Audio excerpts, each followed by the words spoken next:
नमस्कार, मी लतिका। आज मी तुम्हाला रवा बेसनचा शिरा बनवून दाखवणार आहे। ह्याला तुम्ही हलवा पण म्हणू शकता। एक वाटी घेतलेला आहे, बारीक एकदम आहे, सगळं 0 नंबरचा रवा घेतलेला आहे आणि अर्धी वाटी बेसन पीठ घेतलेलं आहे। आपलं घरी दळलेलं बेसन पीठ आहे, जास्त असं एकदम बारीक असं एकदम नाही आहे, असं थोडंसं साधारणसं असं जाडसर आहे बघा, अशा पद्धतीमध्ये। आणि गोडीप्रमाणे साखर घ्यायची। कढई ठेवली बघा गरम करायला, गॅस आहे मीडियम, आणि त्याच्यामध्ये बघा वितळून घेतलेलं तूप हे 2 चमचे टाकलेलं आहे। जास्त थोडं जरी टाकलं तरी चालेल, तूप नसेल तेल वापरलं तरी चालेल, पण शिऱ्यासाठी कसं तूपच असावं। ह्या चमच्याच्या मापानं 2 चमचे आहे। गरम होऊन देऊया। तूप गरम झालेलं आहे, त्यामध्ये हा रवा टाकून घेऊया पहिला। आणि याला काय करायचं, एक 2 ते 3 मिनटं मीडियम गॅसवर पहिलं भाजून घ्यायचं। 2 ते 3 मिनटं बघा मी मीडियम गॅसवर हे भाजून घेतलेलं। एकदम असा लाल असा भाजलेला नाही आहे, नॉर्मल असा भाजला गेलेला आहे। साधारणसं असं त्याचं सुगंध सुटला का नाही की त्यात हे पीठ टाकायचं चण्याच्या डाळीचं, आणि त्यात परत आपल्याला 2 चमचे तूप टाकायचे। मग अशी मी टाकलं तर वितळलेलं, आता हे असं घट्ट बघा तूप आहे, हे आपलं देशी तूप आहे। आता हे काय करायचं, मग त्या गॅस मिडियमच आहे, एकदम गोल्डन कलरवर हे सगळं आपल्याला भाजून घ्यायचं आहे।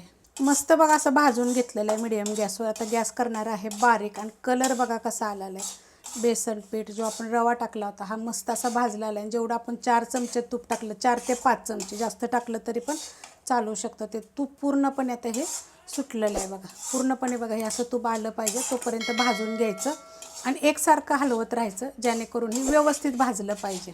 आता ह्याच्यात टाकायचं आपल्याला पाणी। तर पाणी कुठलं टाकायचं माहिती आहे का, ह्याच्यामध्ये आपल्याला गरम पाणी टाकायचे। तर आपण 1 वाटी रवा घेतला आहे आणि अर्धी वाटी बेसन पीठ घेतलेलं आहे, त्याप्रमाणे पाणी घ्यायचं। 1.5 वाटी आपण ह्याच्यामध्ये पाणी टाकायचं आहे। पाणी ठेवले बघा मी एका साईडला गरम करायला, आणि आपण आता पाणी टाकून घेऊ। हे पाणी मी जास्त टाकलं, गरम करायला ठेवलेलं आहे।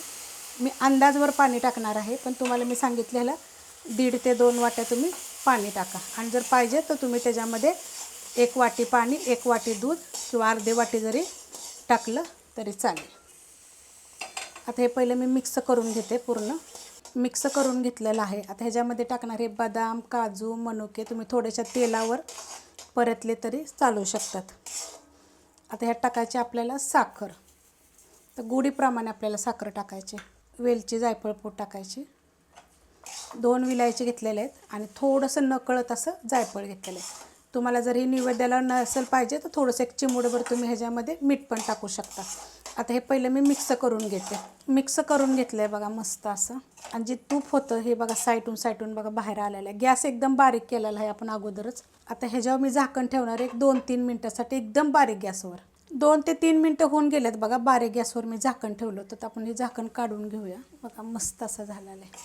आणि या थंडीच्या दिवसात का नाही एकदम गरम गरम खायला नैवेद्यासाठी जर पाहिजे असलं तर त्यासाठी पण तुम्ही करू शकता। मस्त असा झालेला आहे, करून बघा एकदा। रेसिपी आवडली तर लाईक करा, सबस्क्राईब करा, कमेंट करा आणि शेअर बी करा।